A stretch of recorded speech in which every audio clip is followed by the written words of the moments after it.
interviewed for the post of the special assistant to the Minister of Finance when the ministers were chosen. So I was in Nigeria, and I was interviewing with the minister's friends who were shopping for an assistant for her. And they started to ask me about my hijab. So they were very strong Christians. And they said, what about this your hijab, this your religion? And I said, you see, where I come from, nobody has a right to talk about what's on my head. It's only because we're in Nigeria that you can have this conversation with me, and I don't know why. I gave them the answer quickly. So the next day, it was a Thursday, the next day we were supposed to fly to Abuja to meet the minister. And then I'll come back to the US, pack my things, and go back home. And that night, the news broke that the Nigerian budget got missing. Wow. There was a whole brouhaha. I don't know if you guys watch Nigerian news. And the budget got missing, and the minister said, she has to shelve the meeting. Anyway, I waited in Nigeria, I waited, I couldn't wait anymore. I came back to the US. After a while, I was like, I don't think this job is for me. If I was supposed to be essay to the president and it went crazy, essay to the minister and it went crazy, I'm like, let me just stay in the US.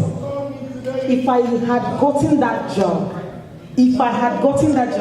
please, if you saw me on CNN the day I spoke beside Hillary Clinton, please let me see your hands. I have something else for you. I have something else for you. I didn't understand it, but Allah had it. I had to trust that Allah had it in stock for me. I didn't carry the failure of the Nigerian one on my back. I came here and I was doing my work. And I got here and I started to remember that 2 years before I had bought my dress to go visit Obama, right? I had bought my dress. I was like, this dress, I bought it when my dad died for $400. And me, I'm Ijebu. I won't buy anything for more than $100, let me tell you. If I buy this for more than $100, it must be that it's for the Queen of Obama. One of the two. So I was looking at the dress I had bought for 2 years and I said, Obama is leaving this year. And I have not worn this dress to the White House. And I wrote a letter to a friend of mine who worked at the State Department and I said, the title of the email was, please don't laugh. In the body I wrote, I know you don't work in the White House, and I know you don't work with the president, but I'd like to go to the iftar dinner that the president has every year for members of Congress and Muslim ambassadors. Please let me know how this can happen. She wrote me back, ha ha ha ha ha ha ha. She was like, I know you said I shouldn't laugh, but are you a member of Congress? Are you a Muslim ambassador? She said, even I don't know how to get there. I said, okay, let's do this. I knew that my only chance of meeting Obama was the iftar dinner, which I wasn't qualified for. But I had come back to America for big things to happen, right? You have to believe Allah that when something that you've been knocking on the door of does not happen, big things are about to happen for you. So I was back in Nigeria during Ramadan that year. It was about July. I was in Abuja and I was telling my husband that, hey, Ramadan is almost ending. And they've not even had the iftar. Because I've been watching CNN, they've not had this iftar. And every president has iftar one night. And I don't even have my IV. He was like, please, I beg. I said, okay, no problem. Me, I'm here, asking Allah for my thing. The next day, about a week before the end of Ramadan, I got an invitation. Obama wasn't having an iftar that year. It was last year. He was having an Eid party. And he wanted to invite 100 Muslim Americans. Whose name was on the list? Mine. They said, dress code should be business formal. I said, you don't even know.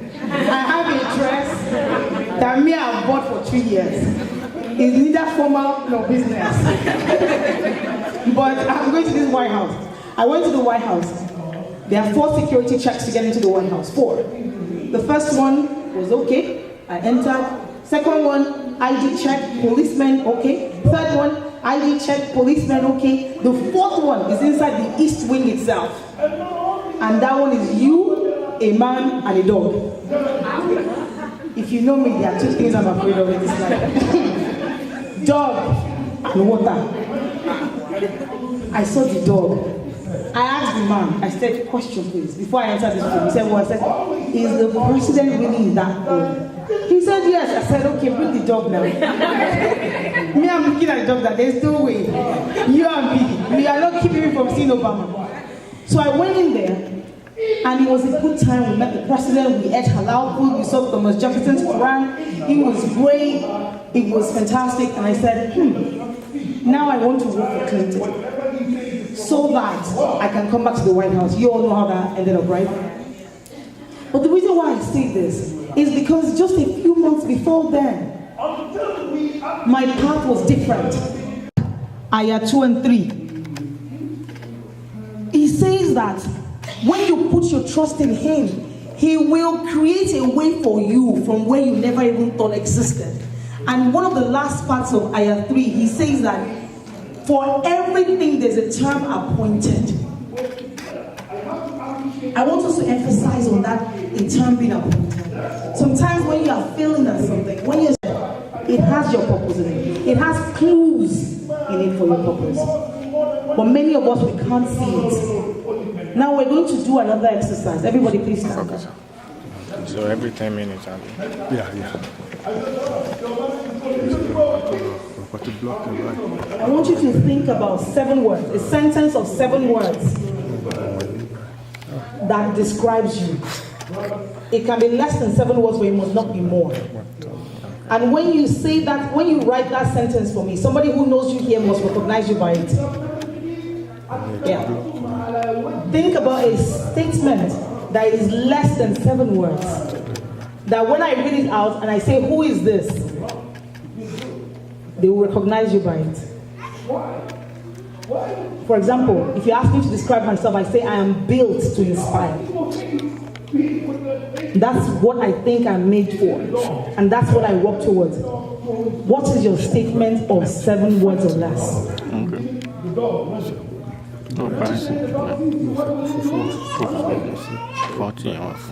Okay, do we have it? Are we ready? You're not ready? What is your brand? Are you ready? 50, okay. Is she thinking about it? Okay. Are you ready?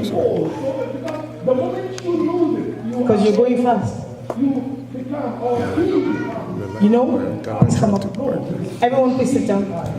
You don't know who I'm calling next to. What's your brand statement? I'm a caring person. You're a caring person. I want something bigger.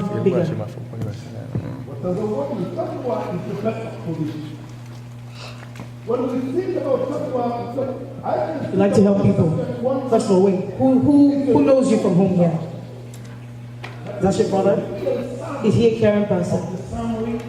Or what would you say? What would be his statement?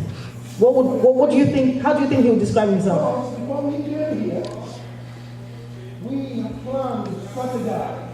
Like, what comes to your mind when you think about him?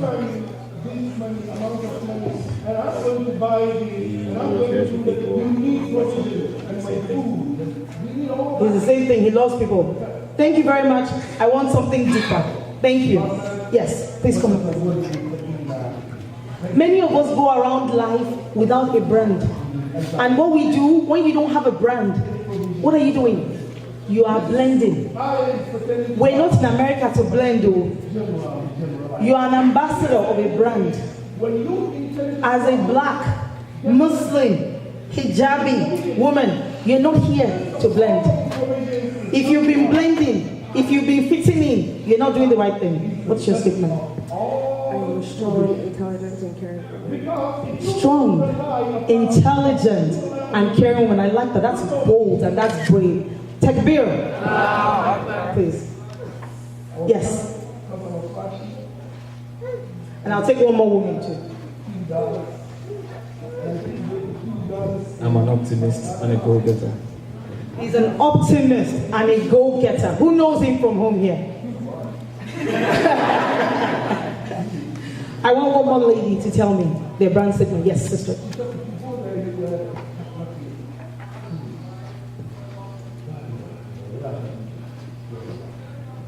I'm a universe within a vessel. Okay.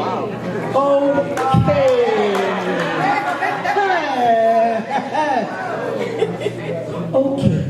Where are you from? What state are you from? From Dallas, Texas. Takbir. loaded. And I hope you're leaving that. Fantastic, mashallah. You see, many of us, we think we are this, but we act this. Whatever you think you are always on duty, and you better always be on duty. When I went to the Clinton campaign, I was, of course, the one that stood out. Who is from Michigan here? Anybody from Michigan? I was posted to Grand Rapids, Michigan. Grand Rapids is a conservative white Christian town. So of course I stood out in the town. But I've already grown old enough to know not to remove my hijab for anything. Not to dull my Islam for anything. I was me. And of course, campaigning with Democrats meant that everybody was in our midst, right? Gay and lesbian, Indian, all kinds of people. We had it all. It didn't matter what my religious leaning about anything was. I was being me. So there were some interns that we had who were high school kids. They were 17 years old. They were girls. And, I started to help them with their SAT. I started to help them with their essays. This was me. I was inspiring them. This is what I'm built to do. So I was doing my job. To the extent that when the boys from their class want to come to the campaign office, they will tell them from school, we have a Nigerian auntie in our office. If your SAT is not 1500, don't come. Because as the boys come in with the lunch for the girls, I'll say, yes, what's your name? Who are you looking for? Maggie. What is have you done your SAT? What did you get? Which color? The boys, they were like intimidated. But let me tell you what happened. I was being me. It wasn't the campaign job. I was being me. I left Grand Rapids after the campaign in November. In June, in 2017, graduation season, I was in Nigeria when I got a call from the school that those interns went to. They said, you are the commencement speaker. The school was 99% white. There was only one person who wasn't white, and that person was not black. Was Asian, Japanese or Chinese or Korean, one of those things. But I was living my truth. I had always wanted to speak at a graduation. Always. But if I went to Michigan and I was doing another job, wearing another hat, would it have happened? Many of us, we get somewhere and we remove who we are. We remove the care that you have in you. You say, no, I don't want to look weak. I don't want to look soft. So because of that, you assume somebody else's personality so that you can fit in. And when you fit in, when you stand in with people, nobody knows who you are. If I got to the Clinton campaign and I fit in with the 250 organizers there, they wouldn't have requested that I was the only one who spoke. If you watch that campaign a day before the election, there were 3 people who spoke that day: Hillary Clinton, the senator from Michigan, Debbie Stabenow, and myself. And I didn't fight for it. I didn't ask for it. They just called from Brooklyn, the headquarters, and said, that girl who covers her head, the black one, is the one who will speak. Because I didn't try to fit in. We get here to this country, whether you were born in Nigeria or you were born here to Nigerian parents. And those who were born here, you know how Nigerian your parents are, right? They are like embarrassingly Nigerian. So you think, let me shed that one a little bit so that I can fit in. There is no prize for those who fit in. There is no prize for anybody who doesn't want to fail. There is no prize for anybody who wants to look like the rest of us. Because the world is not looking for another Bill Gates. The world is not looking for another Mark Zuckerberg. The world is looking for another you and another me. And it takes courage to stand up and be what the world needs. It takes courage. It takes a fearless person to decide to look into the mirror every day and say, this is who Allah created, and I'm going to embrace it. And I'm going to ask Allah to help me to see what He has created around me so that I can be exactly who He wants me to be. Many of us are embarrassed about the person Allah created. You know what you're doing when you do that? You are telling Allah He made a mistake. You are embarrassed. You don't want your dark skin to be too dark. So instead of bleaching your skin, you use a lighter foundation. Are you saying Allah made a mistake? No, He didn't.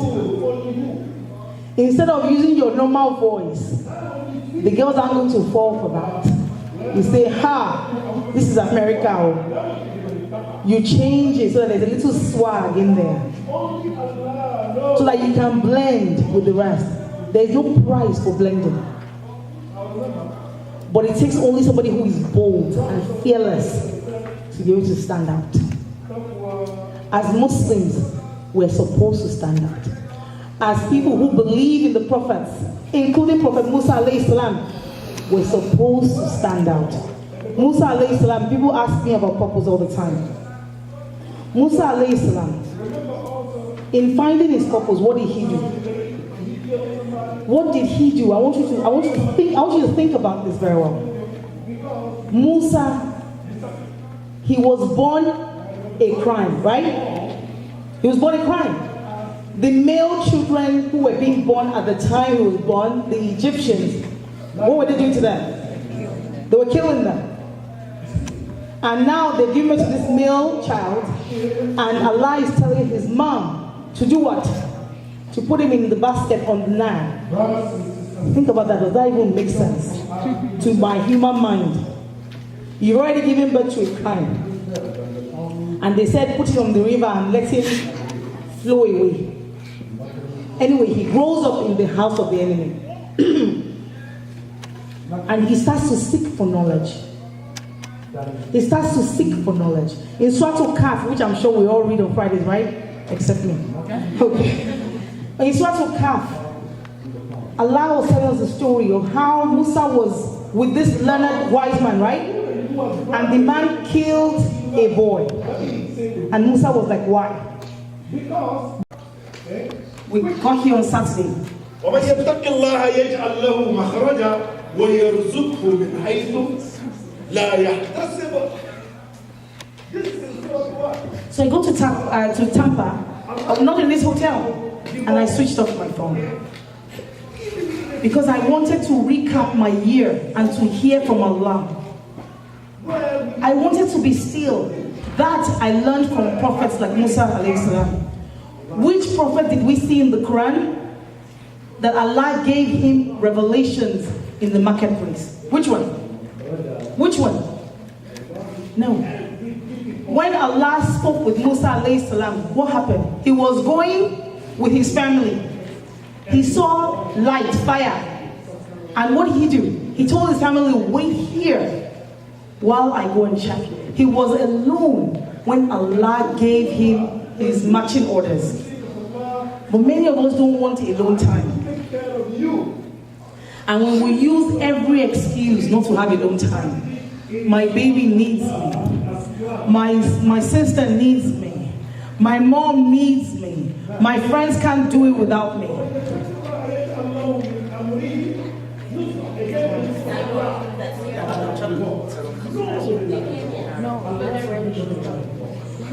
So we can't get alone time, but how can Allah talk to you if you don't have alone time? How? How? We're so scared of the time alone with Allah. We are the first to do tahajjud. We are the first to get to the masjid for salah. We are the first to talk to Allah, but how does Allah talk to you back? If you never hear Allah talking back to you, if you don't hear, if Allah has to tell somebody to tell you something, then that means He's calling you and your line is engaged. Because He speaks to all of us through our experiences and through our silence. So if you're ready to deal with your fears and to ask Allah how to process the fears and what it will do, then you must be ready to spend time communicating with Him.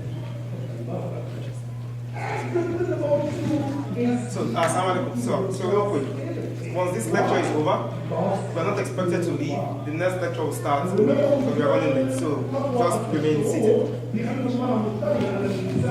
So, but because we don't have that stillness, because we don't talk to Allah enough, because we don't give Him a chance in our lives, we can't hear. Things happen to you, that thing you wrote in your first sheet of paper, it happens, and you don't even know how to process it because you've not given yourself time. In July this year, I had a contract, because I do contract work when I'm in the US, and I had a contract, and it was exactly what I wanted. It was exactly what I asked Allah for. There was no ifs and buts. I came back to the US in May during Ramadan, and I said, oh Allah, I want a CFO or controller work 2 times a week or 3 times a week, not far from my house. I was very specific. I called my agent, and my agent said, oh, I have a job for you. It's 40 hours a week. It's in the pharmaceutical, and it is in Rockville, Maryland. And I said, no, that's not what I want. That's everything I don't want. I don't want to work 40 hours a week. I have other things I do. And I don't want to work in Rockville, Maryland. And I said, I told you I only want to work for non-profits. So he said, yeah, I heard you, but I thought you said you were broke. I said, yeah, what does that have to do with anything? Because I have made a vow with Allah that I will never do anything just for the money, ever. Ever in my life. There must be another reason. I didn't say I would do work free, but I said I won't do, money will not be the reason why I will do something. There has to be meaning. So this guy called me that day, it was about 12 noon. And when I hung up the phone, I was like, oh my God, are you crazy? What are you doing? You don't have money. And they called you for a job and you said no. Ah, God. I said, I trust Allah. At 5 p.m., he called me. He said, I have a contract for you. It is 24 hours a week, 8 hours from your home, 16 hours from the work. It is head of accounting with the non-profit that wants to ensure digital rights for all, including Africans. I said, exactly, that's what I'm saying. I went, I started the job. It was great. The first week, I was on a flight to London to have a meeting on their behalf. I was bawling, but there was something not right. I had an event, I had Shio that I was planning for July 28th. And I needed time, but this thing was consuming my entire, brain. July 5th, a day after independence, I got a call that I had lost the contract. There was still 3 weeks left in that contract. And you see, before I began to grow as a Muslim, I would have panicked. I would have panicked and I would have thrown a fit. What did I do? How did this happen? But I said, La hawla wa la quwwata illa billah. I said, oh Allah, I don't understand. I don't understand why I lost this contract. But I know you have a reason. That was 3 weeks to my big event. Who was our CEO here? Yes, I see, aha. Did you not see the mayor of Baltimore CEO? Did you not see the VP of Verizon CEO? All those things happened between the time I lost the contract and CEO. Allah needed to free me to go back and forth to City Hall to convince a mayor who didn't know me to come to my event. Allah needed to free me to convince the senior VP of Verizon in charge of diversity to come to my event, to drive 4 hours to come to my event in Baltimore. Allah. We have to trust Allah. At the point where we are most afraid, that's when trust is required. It is never easy.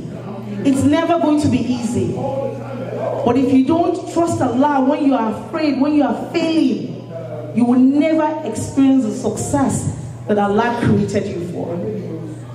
And if you are here, whether you're a brother or a sister, I promise you Allah created you for greatness. But you have to be bold enough to step into it. You have to be unapologetic about your Islam to understand that you are exactly where you're supposed to be. I'll tell you one last thing about failure, and then I'll take questions. In 2008, I was 31 years old. I'm the second of 6 children. I was the only one of the girls who wasn't married. And I was under pressure. If you feel me and you are single, you don't have to raise up your hand. You know what I mean. Yes. And if your parents are Nigerian, you know 31, you are 6 years past your expiry date. They are already singing. And I was under so much pressure. And I went to Nigeria in March of that year. And my uncle said, he's a doctor. He said, it's okay. If it's all this work that you are doing that is making you not married yet, it's okay. As long as you are not gay. Oh my God. I had heard every reason why I was unmarried but that one. So on my way back to the US, I said, if the TSA agent asked me to marry him, I'll marry him. I wasn't playing. I got back to the US. From that March 22, I cannot forget the date, that I got back in, till August 31st, when Ramadan started, I had a wedding every weekend. Every weekend. I was in St. Louis for Sade's cousin's wedding. I was everywhere. Everyone was getting married. And I was like, oh my God, why is this happening to me? Right? So I said, well, I said I'll marry anybody. So I found somebody, and I was like, yes, you are the one.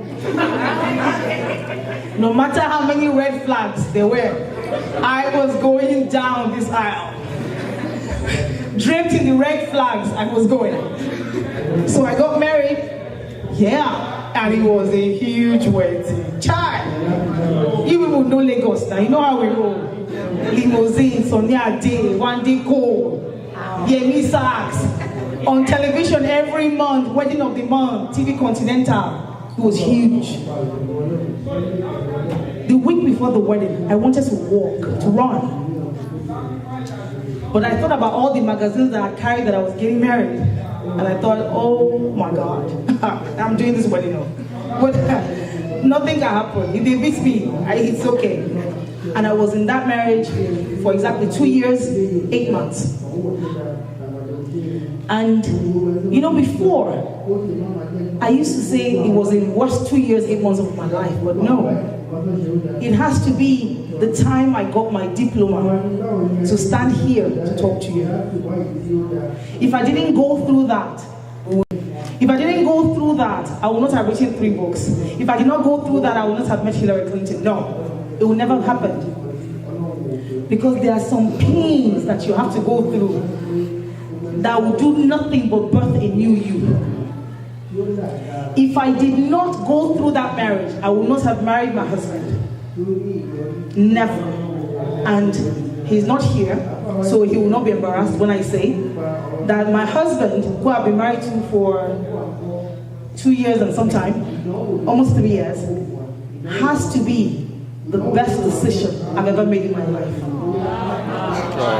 I'm 41 years old, is the best decision I've ever made. And I married him after seeing him 3 months. 3 months.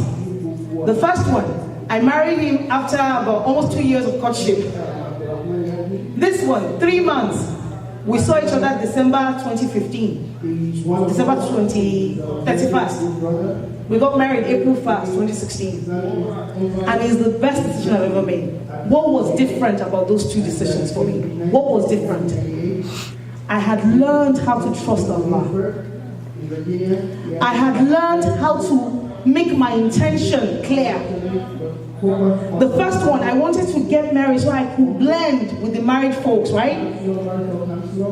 This time around, I wanted to get married because I had seen the man who would not try to clip the wings that God gave me. And I had seen the man who would make me closer to Allah, not through pain, but through pleasure. My sisters, my brothers, if you are not married, raise up your hand. Alhamdulillah. Please, ladies, do not marry a man who will clip your wings. God has given you wings. Guys, do not marry a woman you can control. There's nothing fun about that. Marry somebody who you will be proud and happy to stand beside on the day of Yawm al-Qiyamah. Marry somebody who you will be happy to tell Allah that the person made you better and you make the person better. Marry the person who will not try to mold you, to make you fit in to what you're not. Marry the person who will embrace you for standing out. When I spoke that day, if you ever go to YouTube and you watch the video of me speaking on the Hillary stage, there was somebody who was shouting my name. That was my husband. He went with me to Michigan, worked 17 hours a day as my intern. My husband is 10 years, 9 months older than me. He was my intern, unpaid, for 3 months on the campaign. And every time a celebrity was coming to Michigan, he didn't want to come. But when Hillary was coming and I was speaking, he said, I'm coming to record you. Marry somebody who will support you. Marry somebody who you will support. But if you have ever made a mistake regarding a relationship, do not build real estate on it. Take the lesson in ship number 2 and move on and move forward.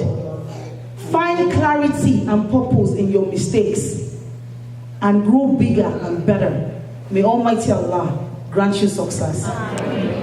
May Allah forgive me for my mistakes, and may Allah reward you for listening. Assalamu alaikum wa rahmatullahi wa barakatuh.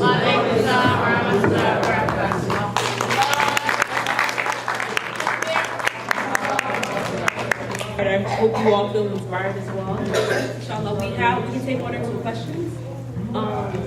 You can write it down on a piece of paper if you feel comfortable. If you don't feel comfortable saying it out loud, or if you want to, you can raise your hand. No questions. All the single people, no questions. Ask your questions now. If you want to write it down, maybe they can write it on paper and give it to you. Yeah. If you're shy, please write it down. Give it to her. I don't really have a question, I have a request. So yesterday there was like a group 3, group 4 session late at night where people were talking about relationships. But I think what was helpful last year at Yasser was when you and some of the other ladies had that panel and we were doing sister talk. If we do that again, that would be great because no judgment to anyone here, but I think you're we haven't had a lot of life experiences. We're basically the blind, me included. I'm not any different than you, but we have sisters who had experiences, sisters who are married, who say this is what works, this is my ideal, this is my reality, and here's how I bridge the two. That's really important. So if we can have that time with you, that would be amazing. Assalamu alaikum. Like I said, I'm going to Nigeria today, inshallah. But we will meet in Yasser, inshallah. But I want to say one thing about that. Sometimes about ideal, I like what we had that in Colorado, and I think that was great. Yes. About your ideal and about your reality. Sisters who are married, please do not settle. Yes. Do not. But what is settling? Exactly. What is settling? So let me give you 2 big realities. My first husband, who beats the crap out of me, had 2 master's degrees, a bachelor's degree, or 2 bachelors and 1 master's. And he was from the same social circle that I was from, right? My husband, who I'm married to now, who I've told you is the best thing ever that ever happened to me, didn't go to college. My husband, who I'm married to now, is a farmer. Is that settling? No. When I was preparing what to say here, the biggest input, obviously and always, came from my husband. Say this, say this, say this, don't say this, say this. He's the most intelligent person that I know. But I had to understand that the first time I settled, when somebody, sisters, I'm saying this to you, when somebody's core values differ from yours, and you marry them, you're settling. Even if the person prays 5 times a day, you know these guys, and you know how they can be. They will come with their mustache, their beard, and their chalabia, and all of this stuff. Sorry. Tesbih, they're up and down. It means nothing. It doesn't mean anything. Only Allah knows who is worshiping Him. But what are your core values, my sister? Do you have any? Do you have any? The first thing I told my husband when we started to talk, I said, you know what? If I was an animal, I'll be a butterfly. He said, what does that mean? I said, today I'm in Japan, tomorrow I'm in Australia. The next day, I'm in Korea. Does it work for you? He said, as long as I know where you are. And when you are with me, you are with me. Can you do that? I said, I can do that. I said, so please don't complain when I have to go and walk somewhere. He's here. He's going back to Maryland tomorrow. I'm going to Nigeria today. And this is my 4th trip to Nigeria this year. And he has never complained. But you know the worst part is somebody saying, Sister Toko's husband does not complain. So I'm also going to look for a husband who will allow me to travel if that's not your mission. Don't be like me. Be you. If you are the kind that you like to be indoors, find a husband that wants a sister that wants to be indoors. If you are the one that your work, that you are clear with Allah, is on the road, find a husband that can either come with you or is okay with you going and coming. But most importantly, find a man that is spiritually mature. They don't earn that in college. I didn't say physically mature. That can be bullying. Spiritually mature. A man who is spiritually mature will not compete with you. A woman who is spiritually mature will not compete with you. A woman who is spiritually mature will not fight you when you want to take care of her. They won't. A man who is spiritually mature will not tell you not to walk outside the house if that's your mission that has been cleared with Allah. And a man who is spiritually mature will not tell you to remove your hijab if you have cleared that with Allah. What is your ideal? That's the question. And are you settling? Yes. Can you talk briefly about, remember that one of your speakers, she talked about sisters finding their purpose before marriage. And marrying somebody that's in line with their purpose is very critical for sisters that are single. So I wrote something on Facebook about 3 years ago, and that thing got me a lot of unfriending. It was so controversial. I said, a woman must see finding a husband like a Fortune 1 organization, Walmart or ExxonMobil, sees finding a CEO. If you're a woman, you must see yourself as a COO, Chief Operating Officer, that wants to hire a CEO. Which kind of CEO are you looking for? One that is aligned with your mission.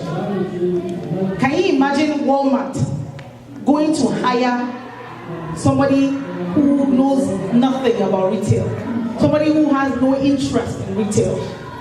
Who has absolutely zero interest in making Walmart better, right? But the question is, who are you as a sister? Who are you? Marriage is for those who are emotionally mature. It's not age. It's not age. Somebody can be emotionally mature. That sister, I don't want to ask her what her age is, but the sister who told me that she's the universe within a vessel, I mean, that's deep. For you to come up with something like that, you have thought deeply. Those aren't just words. She's probably not my age when I got married. I don't know if you're 32, but at the time when I was 32 and I was getting married the first time, I couldn't tell that I was built to inspire.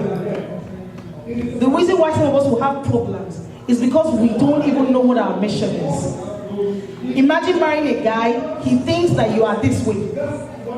You now marry him, finish, you say he's trying to control you. He's not trying to control you, it's you that you are changing because you weren't clear about who you were before. So it's not about your mom wanting you to get married, your dad wanting you to get married, they all want to have a party, right? The key is, who are you? And many of us will never know who we are until we start having challenges. You spoke a lot about failure and how when you get through that process, what you need to find yourself. But I guess for all of us here who may or may not have gone through that process, what would you give us? Just practical steps when you find yourself in that place where you're like, oh my God, how did I get here? Like everything has crumbled. How do you find that strength to get on and actually find practical lessons and find something to inspire you to do like this now and more? So she said, I talked about failure. And for those who haven't really experienced those kind of big failures, and they finally get there, they finally grow up, and finally see, how do you get yourself back up? When I was in my first year in university in Nigeria, first year, I was 16, almost 17. So we're having a cost accounting. Who's an accountant here? Anybody accounting major? Mm-hmm. So you know cost accounting, right? So we're having a cost accounting test. And the teacher placed a third year, first year to sit together. If you're having a Nigerian college before, it's not like this one, and that you will sit down and be like, we're many. So I opened the script. I had no idea for anything. This was my first test in cost accounting, and I knew nothing. Like, I looked at that question script from number 1 to number 6 to number 1, no idea. And me, she said when she was reading my Bible, I was the best graduating student in my entire faculty in university. I was an ICANN prize winner. I was, always collecting prizes. So this was my first time failing ever. I looked at the person on my left. The person is a third year student doing their own nemesis. The one on my right, third year doing their own nemesis. I was like, oh my goodness. There are other words you can use to describe that goodness, right? So I said, I think I'm just going to get up and leave. But I decided to write my name so that the teacher will know that I came. So as I was leaving the hall, the teacher said, if you submit your script, you will get an extra 3 points. So I said, fantastic. So I submitted my script. And the teacher gave me 3/30. In Nigeria, it's not like here. You have a test and you have an exam, and that's it. So I went to my dad's office, may Allah rest his soul, and I said, hey, I don't think I want to be an accountant anymore. He said, why? I said, cost accounting, the crux of the profession. I don't know it. He said, you don't know it? I said, no, I just got 3/30. He said, that's good. You still have a chance to get an A. I'm like, dude doesn't even understand what I'm saying. An A starts from 70. How will I get an A when I've already gotten 3/30? That means I have to get 67, thing I don't know. So my dad said, the person who is teaching you, is he a human being? I said, yes. He said, if the person can know it, you can know it. I got an A in that class because I was afraid of my dad. But I ended up becoming a TA for cost accounting for master's students in my second year because I never missed a point in costing ever. What happened to me? I was here, I'd never seen failure, and I gave myself only one option. And I said that option is that I must succeed. In 2010, exactly 8 years ago, December 17, I had a failure that changed my life completely. It completely changed my life. I was 7 months pregnant. I went to the hospital for an ultrasound and they told me the baby was dead. And they put me on admission and they started trying to get me to birth the dead baby. This was supposed to be my first child. This was supposed to be the thing that would hold my marriage together, that was breaking up. And I was losing it in front of my eyes. I want you to think about exactly how that made me feel. And at that time, I was organizing a Christmas party in Lagos for orphans. And the shaitan kept telling me, look, you are organizing party for people you don't know. And your own is dying. Where is your Allah?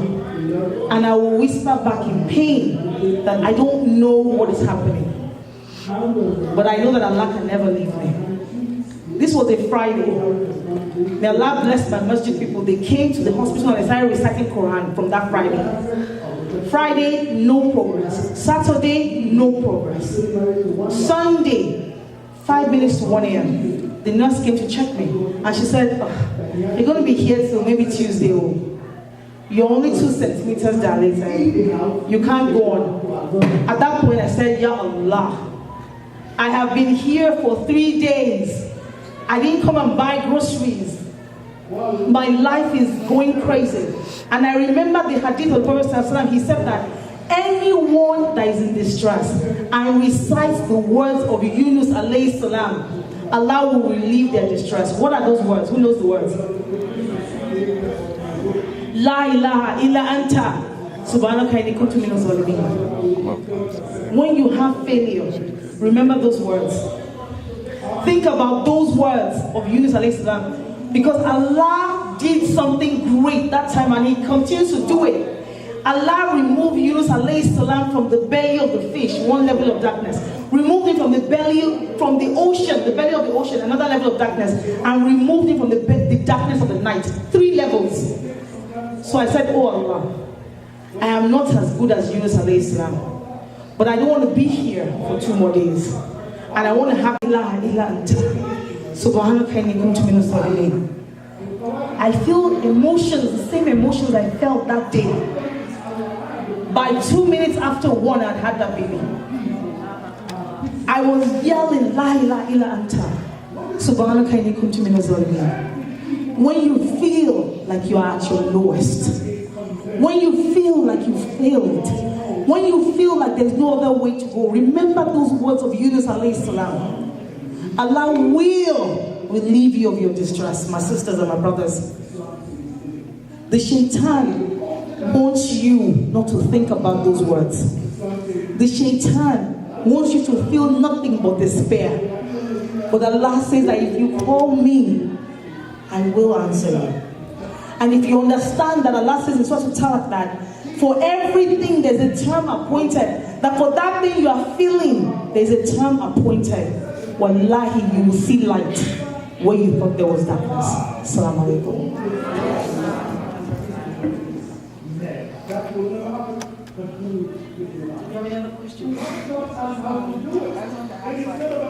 I'm not quite professor. So if somebody can go, women to get married, that might be because always talk about I always give a disclaimer. She said she's not like the best Muslims. I don't know why you say that. But it's not the ultimate goal of Muslim women to get married. So I always give a disclaimer when I'm talking in Yasser or platforms that I'm not a Muslim scholar by any means. I flunked Ezekiel, but I am somebody who is learning from my experience and who is learning by reading. I've never seen it anywhere that is the ultimate goal of Muslim women to get married. I've never seen it. However, the Prophet ﷺ said marriage is part of his sunnah, right? Having been in a bad marriage and being in a good marriage, I say that marriage is good, but you must go in with your full face, with you, and you must go in with a guy who has the right amount of money. That money is not dollar bills, it's values. Values. A man who understands when Allah says that He has made men the head of the family, He has made them protectors of women. A man who wants to protect you. If my first husband said, don't do this, I will think about it 20 times that he's trying to stop me from something good. If my husband says, don't do this, I'll say he's trying to shield me from something that will harm me. But that's because not just that I trust him. I trust Allah. Allah is the only one who will never disappoint. But I chose him based on my trust in Allah. So marriage is good. I don't think it is like Salat. I don't think it's like the 5 pillars of Islam. But I think marriage is good and it's half of our deen. But we have to do it right. And we have to think about only Allah when we're choosing spouses. There's sometimes this my husband is good at it, he wants to drive me crazy. Like this morning. Yes. Let me tell you what happened this morning. Tell him. I told him that I was saving my voice for this talk. That I had lost my voice. That he should please go downstairs for breakfast. That I don't want to talk to anybody. He should go downstairs for breakfast and help me keep my own breakfast. And when the place is empty, he should call me. He said, okay. He called me. The place is empty. Who saw me when I came down? Was that place empty? And I got there and he was like, I was like, I told you that please don't. He said, but you have to eat before you speak. See, he did me bad, but he did it because he wanted me to eat. I was ready not to eat if the time wasn't there. The person will drive you crazy. At some point, I feel like throwing him out of the window. For real. But even when I feel like throwing him out the window, I still love him. Because I chose him knowing me. I didn't know him. I knew Allah. And I knew me. We can never talk about marriage in one session. But what we can do is to talk about knowing ourselves. You are young. Use the time that you have right now to go and know you. Go somewhere. Go on vacation alone. Without your phone. Without Snapchat. And Insta story. For real. I do this every year and I think my life has become better because I have like 5,000 friends on one Facebook page. Another 5,000 on that page. Then Instagram. Like, every day I find so much noise in my life. Everybody was saying I was past my expiry time. I realized that I was the one who was under pressure, who was feeling small, who was feeling inadequate. By the time I was single the second time, you couldn't tell me nothing. Say, when I just get married, I say, when I get to prepare for a funeral, I would just answer you. I wasn't having it. The first time I was saying, my mommy, they said she's always crying in Lagos. She said, no, Johnny, stop crying. It's not your time. But there is nothing, there is no barrier, no creation of Allah that Allah cannot subdue, including your parents. None, zero. No creation of Allah. Your parents are a creation of Allah. If you feel like the person they are choosing for you isn't right, speak with Allah. If any of you here offend me, it will be me, you and Allah alone in Tajud. I will pray, until you cannot sleep anymore. We have to see Allah as who He is. My brother, I'll tell you one last story that I think we have to go. My brother lost his bag. He was going to resume a job in Iowa, and he lost his carry-on. And that carry-on had his passport, had his work authorization. Everybody on F1 here, you understand? You know the deal. His OPT was expiring in 1 week. He finally got a job and he lost everything. And we started calling Delta. They said the bag was not tagged. And there is no way they will ever find the bag. I said they don't know. If Allah wants to make you find something, He will make you find it. We started making dua. We were making dua. That bag was found intact in another city and flown to him in Iowa in the same day. Why? Because we were making dua. The dua of Yunus I gave you before, and also the dua of Ayub alayhi salam. Also in Surah Al-Anbiya. That Ayub, when he lost everything, he said to Allah, the affliction has touched me. He said, the affliction has touched me. And Allah said, in the ayah following that, Allah said that we relieved him and we gave him all he had lost in multiples. Why? The last part of that ayah, please don't forget, is because of people like you and I. Allah says as a testament to people like you and I. So don't ever think your parents or anybody else is an obstacle that Allah cannot subdue. Allah is Yah or her, and He can subdue anyone. As long as you have cleared what you want to do with Allah, Allah will be on your side. Assalamu alaikum wa rahmatullahi wa barakatuh. Allah increase you in knowledge. Allah reward you with the best in this life and hereafter. And the Prophet says so to see on your behalf on the day of judgment. Let's remember, there are a lot of sick people out there. Inshallah, we have to put in the announcement, and then our next Okay? So there is no fifth marriage.